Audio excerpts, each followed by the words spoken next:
अस्सलाम वालेकुम। मैं हूँ फरजाना सफ्दर। जिस घर में मियाँ बीवी एक साथ रहते हैं वो घर किसका है, औरत का या मर्द का? देखिए, ये बात भी उन बातों में शामिल है जिन बातों के लिए कुरान कुछ कहता है और हमारा माशरा कुछ कहता है। वो घर कि जिसमें मियाँ बीवी एक साथ रहते हैं, वो घर कुरान औरत का करार देता है। जी हाँ, औरत का घर वो करार देता है। सूरह तलाक में अल्लाह ताला फरमाता है कि तुम औरतों को उनके घरों से मत निकालो और ना वो खुद निकलें। तो कुरान ने घर को यहाँ पर औरत का ही घर करार दिया। और फिर सूरह यूसुफ में देख लें, उसमें कहा गया है कि और वो जिस औरत के घर में रहता था उसने उसको अपनी तरफ माइल करने की कोशिश की। यहाँ पे हजरत यूसुफ अलैहिस्सलाम का जिक्र है। तो कहा गया कि जिस औरत के घर में रहता था, ये नहीं कहा गया कि वो अजीज मिस्र का घर था, बल्कि उसको औरत का ही घर करार देता है कुरान। सूरह अहज़ाब में अल्लाह ताला ने फरमाया, और अपने घरों में सुकून के साथ ठहरी रहो, अपने घरों में। गौर करें कि ये घर अल्लाह के नबियों के घर थे।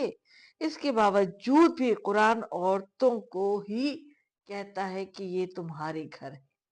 ये घर जो है वो औरतों की निस्बत से है। कुरान औरत के सुकून को जिंदगी की बुनियाद करार देता है। जिस जगह औरत बेसुकून रहे, वो जगह कभी घर नहीं बन सकती। हमारे माशरे में मर्द घर का सरबराह तो खैर ठीक है, लेकिन अपना मालिक करार देता है, और इसलिए तो वो धमकाता है, कभी निकाल देता है, कभी बातें सुनाता है कि मेरे घर से निकल जाओ। होता है ना ऐसा। लेकिन ये वही घर है जहाँ वो सब कुछ छोड़कर आती है और अपनी मोहब्बत से, अपनी मेहनत से, अपनी मशक्कत से इसे जन्नत बना देती है। और इसी जन्नत में दाखिल होते के साथ ही औरत का जो घर है उसके अंदर दाखिल होते ही बाज मर्द की बात कर रही हूँ, सबकी नहीं कर रही हूँ मैं, वरना हमारे भाई साहब बड़े गुस्सा होते हैं। तो बाज मर्द जो है ना, घुस कर ही अ, ऐसी बातें करते हैं कि औरत का दिल जो है वो छलनी हो जाता है।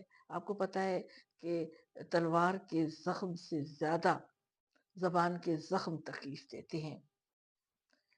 तो औरत की अगर वो घर है तो फिर मर्द को चाहिए ना कि उसकी रिस्पेक्ट करे। तो जहाँ औरत की बेसुकूनी हो, जहाँ उसकी कदर ना हो, वो औरत क्या करे वहां पर? मर्द का वकार, मर्द की बुलंदी और मर्द की बहादुरी ये नहीं है कि वो औरत को धमकाए, जबान से ऐसे कलमात निकाले कि उसका दिल छलनी कर दे, या बुलंद आवाज में। उसकी बहादुरी नहीं है, बहादुरी ये है कि वो औरत को तहफ्फुज का एहसास दिलाए। और अगर कोई मर्द औरत पर बेजा जुल्म करता है, अपनी जबान से उसको जख्मकारी उसके दिल पे लगाता है, तो याद रखिए कि रोजे महशर उस मर्द को हिसाब देना होगा।